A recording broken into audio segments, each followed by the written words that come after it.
Un financement d'urgence de plus de 850 millions de francs CFA a été débloqué par l'Union européenne pour soutenir le Tchad dans la lutte contre le choléra.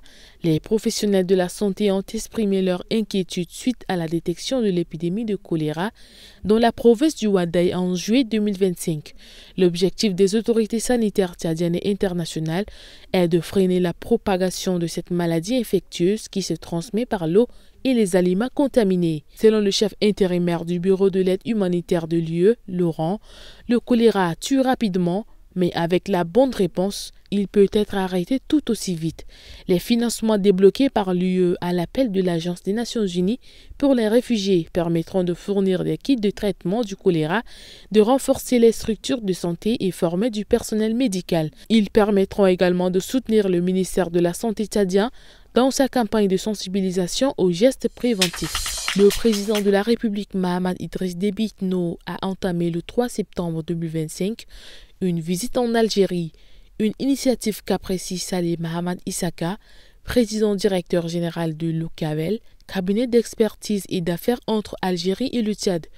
La création envisagée d'une force mixte entre le Tchad et Algérie illustre la volonté commune d'agir ensemble pour la stabilité du Sahel et du Sahara. L'alliance de l'industrialisation algérienne et des ressources agricoles et pastorales tchadiennes peut générer une complémentarité économique sans précédent. La route transsaharienne est une opportunité historique pour relier Alger et N'Djamena et stimuler les échanges commerciaux et humains entre les deux pays. Ce 4 septembre, le secrétaire général du département de Barko, Ngomsebay Alaouguinan, avait pris au nom du préfet la décision interdisant les parades initiatiques à Sahar. Il a motivé sa décision par le climat d'insécurité et la psychose que pourraient créer ces parades.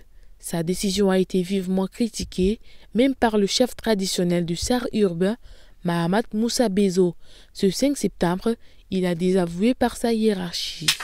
L'entente des églises des missions évangéliques au Tchad a publié un communiqué pour éclairer l'opinion nationale et internationale sur sa participation aux discussions relatives au projet de code pastoral. Les maîtres affirment n'avoir reçu aucun exemplaire officiel du texte de la part du gouvernement pour un examen préalable. Elle dit prendre acte avec sérieux des critiques et propos parfois injurieux visant la participation de ses représentants à l'atelier zonal de rélecture du projet tenu du 1er au 2 septembre à Sahar.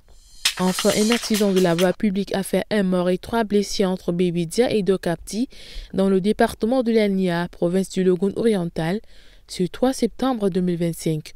Selon les témoignages, un agent de la garde nationale et nomade du Tchad en direction de Bébidia à bord d'une moto est entré en collision avec une autre moto transportant 3 personnes en partance pour Doba. Les 4 hommes ont été grièvement blessés et transportés d'urgence à l'hôpital du district de Bébidia. Sur place, l'agent de la GNNT a succombé suite à l'hémorragie interne.